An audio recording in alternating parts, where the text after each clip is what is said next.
Hello students, welcome back to my channel Shubham lecturer, myself Shubham Goswami.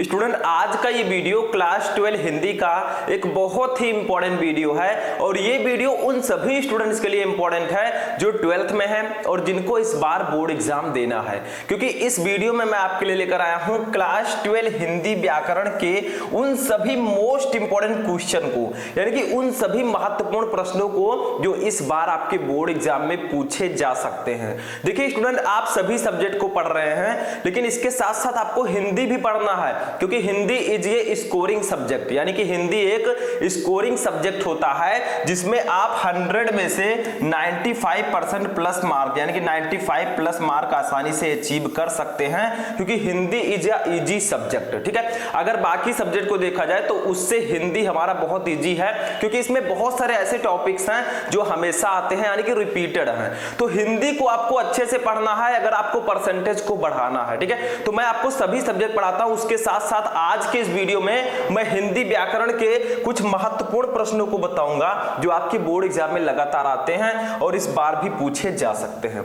अब देखिए ये video interesting क्यों है, क्योंकि इस वीडियो में मैं आपको 12th हिंदी व्याकरण के 6 टॉपिक्स को एक वीडियो में पढ़ाऊंगा, यानी कि 6 टॉपिक इन 1 वीडियो। वो टॉपिक्स कौन कौन से हैं? सबसे पहला टॉपिक है मुहावरे और लोकोक्तियां, सेकंड है संधि विच्छेद, विभक्ति और वचन, शब्द युग्म, शब्द अर्थ, अनेक शब्दों के लिए एक शब्द और वाक्य संशोधन। इन सभी टॉपिक को हम इस वीडियो में पढ़ने वाले हैं। तो बहुत ही इंटरेस्टिंग और बहुत ही इंपॉर्टेंट वीडियो है, एक भी क्वेश्चन आपको मिस नहीं करना है। तो let's start the video. Video start करने से पहले वीडियो को लाइक कर दीजिएगा, चैनल पर नए चैनल को भी सब्सक्राइब कर लीजिएगा ताकि सभी वीडियो आपको टाइम से मिलते रहे। ठीक है, चलिए सबसे पहला क्वेश्चन देखते हैं।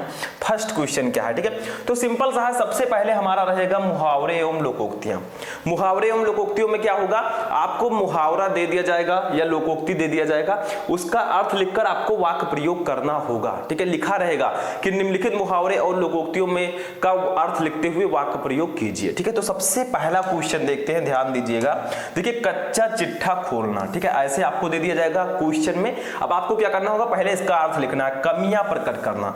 कच्चा चिट्ठा खोलना, इसका अर्थ होता है कमियां प्रकट करना। ठीक है, अब आपको करना है वाक्य प्रयोग। ठीक है, वाक्य प्रयोग हेडिंग डालेंगे ऐसे एक प्यारा सा और लिखेंगे विपक्षी दल के नेताओं ने अपनी सारी शक्ति सरकार का कच्चा चिट्ठा खोलने में ही व्यय कर दी। यानी कि जो विपक्षी दल के नेता हैं उन्होंने अपनी सारी शक्ति, जो उनकी पूरी पावर थी, उसको सरकार का कच्चा चिट्ठा खोलने में ही व्यय कर दिया, यानी कि उनकी कमियां प्रकट करने में ही व्यय कर दी। कोई जरूरी नहीं आप सेम टू सेम ऐसे ही वाक्य लिखें, आप किसी दूसरे वाक्य को भी लिख सकते हैं, बट क्वेश्चन आपका इस वाक्य में आना चाहिए, तभी वाक्य प्रयोग सही होगा। ठीक है, तो देखिए यहां पर कच्चा चिट्ठा खोलना, ये इसमें आ चुका है, कच्चा चिट्ठा खोलना। ठीक है, तो ये आपका वाक्य प्रयोग बिल्कुल सही है, समझ में आ रहा है, इसमें कुछ है नहीं, सिर्फ आपको अर्थ लिखकर वाक्य प्रयोग करना है। सेकंड वाला देखिए, इसको मैं इरेज कर रहा हूं। सेकंड देखिए, कहां राजा भोज कहां गंगू तेली। ठीक है, अब ये आपका लोकोक्ति है, जो ऊपर हमने देखा ये मुहावरा था, अब ये लोकोक्तियां हैं, ये भी वैसे ही आपको करना है। देखिए इसका होगा आकाश पाताल का अंतर, यानी कि कहां राजा भोज कहां गंगू तेली, यानी कि आकाश पाताल का अंतर है दोनों में। ठीक है, अब वाक्य प्रयोग आपको हेडिंग डालना, देखिए यहां पर तो यहीं पर डाल दिया गया है, लेकिन आपको यहां पर नीचे डालना है, जैसे इसमें पड़ा हुआ है, देखिए ये वाक्य प्रयोग। ठीक है, ऐसे ही इसमें भी हेडिंग डालना है। यहां पर प्रिंटिंग में थोड़ा डिफरेंस हो गया है, ठीक है, बट इस तरह आपको नहीं, ऐसे ही हेडिंग डालना है। ठीक है, देखिए क्या है, तुम बार बार रमेश की बात करते हो, वह भला राधे श्याम की बराबरी क्या करेगा, कहां राजा भोज कहां गंगू तेली। यानी कि कहा जा रहा है कि तुम बार बार रमेश की बात करते हो, अब रमेश की जगह पर महेश, कुछ भी आप लिख सकते हैं, दूसरा नाम भी। ठीक है, वह भला राधे श्याम की बराबरी क्या करेगा, कहां राजा भोज कहां गंगू तेली। ठीक है, यानी कि यहां पर रमेश, ठीक है, रमेश की तुलना राधे श्याम से की गई है। ठीक है, किसी का नाम होगा तो आप लोग डिस्टर्ब मत होइएगा, बट यहां पर एक वाक्य मैं बता रहा हूं ताकि समझ में आए आप लोगों के। ठीक है, तो ये हो जाएगा वाक्य प्रयोग, समझ में आ गया।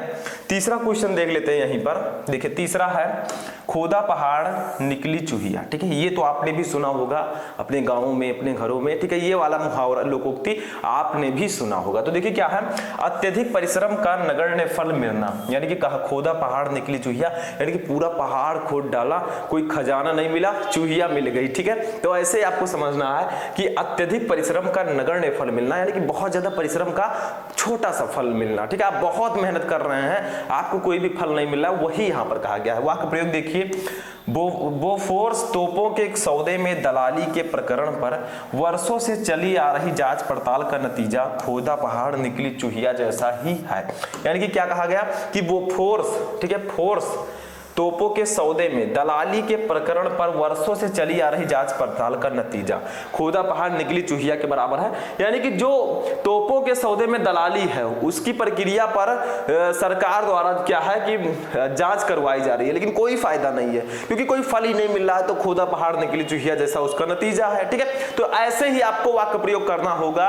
ऐसा मैंने पहले भी बता दिया कि कोई जरूरी नहीं है कि सेम टू सेम वाक्य आप लिखें, दूसरा वाक्य भी लिख सकते हैं, बट वाक्य प्रयोग सही से होना चाहिए। ठीक है, समझ में आ गया, इसको नोट कर लीजिए। चलिए नेक्स्ट टॉपिक देखते हैं हम।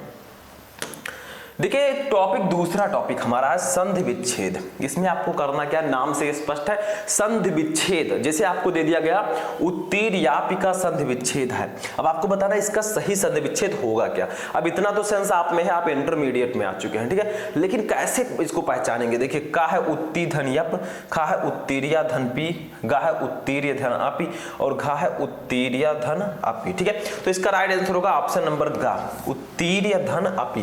देखिए इसके पीछे भी छोटा आ है, इसके आगे छोटा आ है, छोटा आ मिलकर क्या बनाएंगे, बड़ा आ बनाएंगे, तो उत्तीर्यापी का संधि विच्छेद होगा उत्तीर्य धन आपी। ठीक है, that's a very simple question and simple answer. ठीक है, तो जितना ज्यादा आप प्रैक्टिस करेंगे, चाहे वो हिंदी हो चाहे इंग्लिश हो, प्रैक्टिस मस्ट है, रिवीजन मस्ट है, तभी आप लोग अच्छे से मार्क्स ला पाएंगे। ठीक है, सेकंड देखिए सूक्ति का संधि विच्छेद है। बहुत सारे स्टूडेंट देखिए दोनों थोड़ा हाई लेवल के क्वेश्चन है, आपको समझना होगा क्योंकि आप भी अपर लेवल में पहुंच चुके हैं। ठीक है, तो सूक्ति का संधि विच्छेद क्या होगा।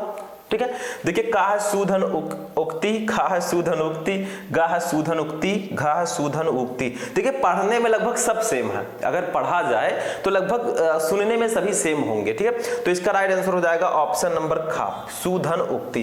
ये सूक्ति का सही संधि विच्छेद होगा। ऐसा क्यों होगा, क्योंकि देखिए सु में छोटाऊ ऊ है और इधर भी छोटाऊ ऊ है, जब छोटाऊ मिलते हैं तो बड़ाऊ ऊ बनाते हैं, और सूक्ति में क्या है, बड़ाऊ ऊ का मात्रा है। ठीक है, तो दैट्स वेरी सिंपल। तो ये आपका हो जाएगा संधि विच्छेद। इसके कुछ रूल्स एंड रेगुलेशन है, वो आपको जानना होगा। ठीक है, तो ये हो गया संधि विच्छेद। चलिए नेक्स्ट क्वेश्चन देखते हैं अपना।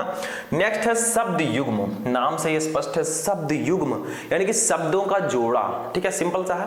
तो देखिए क्वेश्चन क्या है कि जैसे इसमें होता क्या है, फर्स्ट है अपत्य अपस्य। ठीक है, अब आपको बताना इसका सही अर्थ क्या होगा।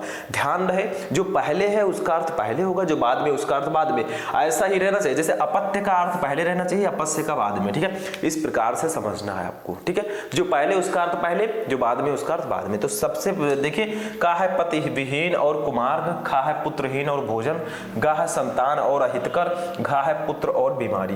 तो इसका राइट आंसर हो जाएगा ऑप्शन नंबर गा, संतान और अहितकर। ठीक है, अपत्य अपस्य का जो अर्थ होगा वो होगा संतान और अहितकर। ठीक है, तो ऑप्शन नंबर गा आपका राइट होगा। सिंपल सा है, नो प्रॉब्लम। चलिए आगे बढ़ते हैं। अब देखिए नेक्स्ट क्वेश्चन है हमारा सेकंड नंबर क्वेश्चन शब्द युग्म में। देखिए क्या है, बात वात। ठीक है, ये वात रहेगा, यहाँ पर थोड़ा ध्यान दीजिएगा, ये वा है। ठीक है, बात वात, जैसे वात इस प्रकार से लिखेंगे, ध्यान दीजिएगा, कोई प्रॉब्लम नहीं होनी चाहिए। बात वात। ठीक है, अब इन दोनों का सही अर्थ क्या होगा, देखिए का है आत और दाल, खा है बातचीत और वायु, गा है हवा और पानी, और घा है बाट और तराजू।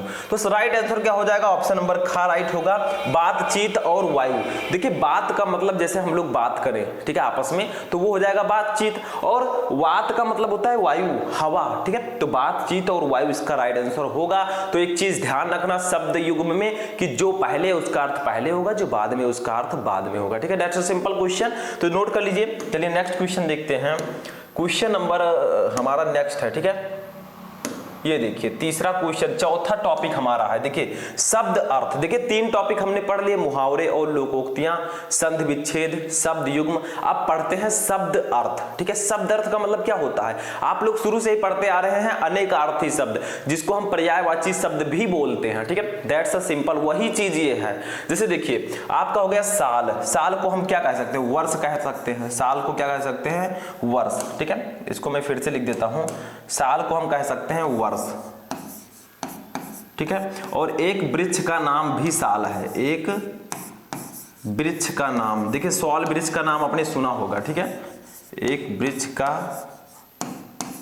नाम, ठीक है। घाव भी लिख सकते हैं, ठीक है, घाव, सूल भी लिख सकते हैं। देखिए मैंने तो आपको 4 बता दिया, लेकिन आपको 2 ही लिखना होगा, ठीक है। तो साल को हम वर्ष भी कहते हैं, जैसे 1 साल पूरा हो गया या 1 वर्ष पूरा हो गया, ठीक है, दोनों सेम चीजें हैं। तो उसी का दूसरा नाम हमें लिखना है, अनेकार्थी शब्द। तो साल को हम वर्ष भी बोलते हैं, एक वृक्ष का नाम भी सॉल्व होता है, घाव एंड सूल। दूसरा देखिए स्नेह, स्नेह का मतलब क्या होगा, सभी को पता होगा। स्नेह का मतलब होगा प्रेम हो गया, ठीक है, एक चिकना पदार्थ हो गया, कोमलता, ये सब स्नेह है, ठीक है। तो स्नेह का प्रेम तो सभी जानते हैं, मैं आपसे प्रेम करता हूं, तो स्नेह हो गया, ठीक है, प्रेम हो गया, चिकना पदार्थ हो गया, ठीक है, चिकना पदार्थ। यानी कि स्नेह को और हम किन किन नामों से पुकार सकते हैं, यही आपको यहां पर लिखना है, ठीक है, नो प्रॉब्लम।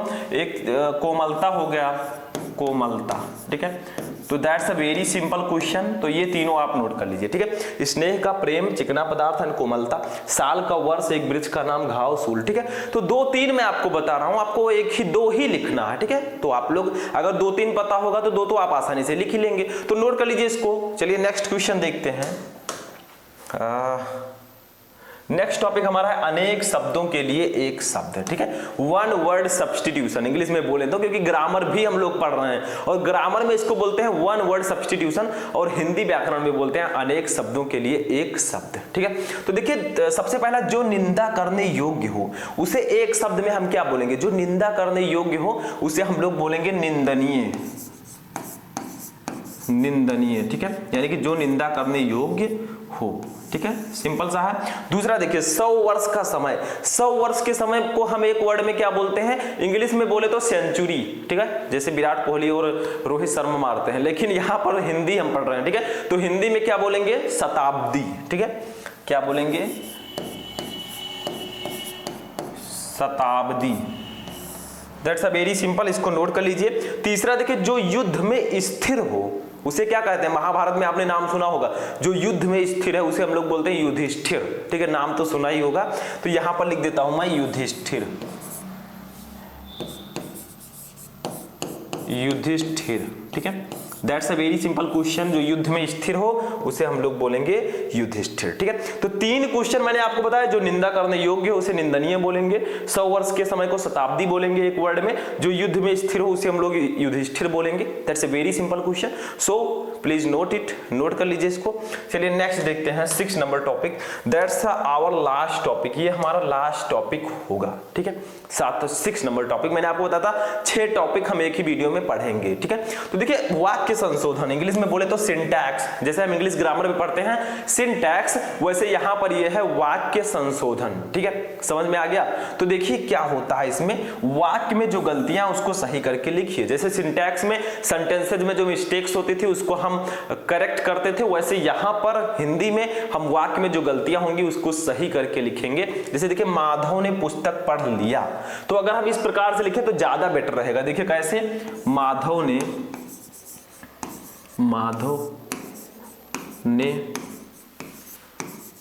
पुस्तक पढ़ ली, ठीक है, माधव ने पुस्तक पढ़ ली। अब ये थोड़ा सा अच्छा रहेगा, बेटर देन जो ऊपर है उससे थोड़ा बहुत अच्छा रहेगा। तो that's a wrong and that's a right, ऐसे लिखना। अभी समझ में नहीं आया है ना, तो दूसरा देखिए समझ में आ जाएगा। देखिए मैंने पानी पी लिया हूं, मैंने पानी पी लिया हूं, ये कैसा वर्ड है, मैंने पानी पी लिया है, ठीक है, ये लिखेंगे that's a better than it, ठीक है। तो इसको लिखेंगे हम, मैं पानी पी लिया हूं, देखिए गलत है, मैं पानी पी लिया हूं, आपको लिखना है मैंने पानी पी लिया है, दैट्स अ सिंपल, ठीक है। तो मैंने पानी पी लिया है, पी लिया है, ठीक है। तो मैंने पानी पी लिया है, तो ये अब सही होगा। तो थोड़ी थोड़ी गलतियां अगर आप सही कर लेते हैं आपका मार्क क्लियर हो जाएगा। तो इसीलिए मैं कहता हूं प्रैक्टिस रेगुलर करते रहें, ज्यादा से ज्यादा क्वेश्चन सॉल्व करते रहें, क्योंकि इसमें पता नहीं है कि हाँ यही क्वेश्चन आएगा, कोई क्लियर नहीं है, क्योंकि हिंदी व्याकरण में ये क्लियर नहीं होता कि यही क्वेश्चन आएगा, कुछ भी आ सकता है, ठीक है। तो हिंदी में आप लोग अच्छे से कर। अब देखिए, अब चल लेना चाहिए, तो इसमें गलती क्या है, ये कोई वर्ड है, ये कोई वाक्य है, अब चल लेना चाहिए, नो, ये गलत है। यहां पर हमें लिखना है अब चलना चाहिए, तो मैं साइड में लिख देता हूं, देखिए सही वाला, अब चलना चाहिए, चलना चाहिए। ठीक है, दैट्स राइट।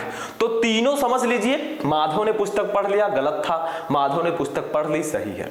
दूसरा, मैं पानी पी लिया हूं, गलत है। मैंने पानी पी लिया है, दैट्स राइट। ठीक है। तीसरा है अब चल लेना चाहिए, दैट्स रॉन्ग। अब चलना चाहिए, दैट्स राइट। ठीक है, तो ऐसे ही आपको राइट रॉन्ग करके राइट कर देना है, मतलब करेक्ट करना है। ठीक है, दैट्स अ सिंपल सा क्वेश्चन था। तो ये थे हमारे 12th हिंदी व्याकरण के कितने टॉपिक, वाक्य संशोधन, अनेक शब्दों के लिए एक शब्द, शब्द अर्थ, शब्द युग्म, और उसके बाद में संधि विच्छेद, और हमारा लास्ट में था मुहावरे और लोकोक्तियां। ठीक है, ये हमारे मुहावरे और लोकोक्तियां हैं। तो हमने 6 टॉपिक को एक ही वीडियो में पढ़ लिया। जितने भी क्वेश्चन मैंने आपको इस वीडियो में बताए हैं, इसको आप नोट कर लीजिएगा, और आप लोग जल्दी से बताइए कि इन क्वेश्चन में से कितने क्वेश्चन आपको ऑलरेडी पता थे। ठीक है, तो आप लोगों को कमेंट करके बताना है। तो हम मिलेंगे किसी नेक्स्ट वीडियो में नेक्स्ट टॉपिक के साथ। तब तक आप लोग अपनी तैयारी करते रहें, और किसी भी टॉपिक में क्वेरी है तो कमेंट करके बताएं। तो तब तक के लिए जय हिंद।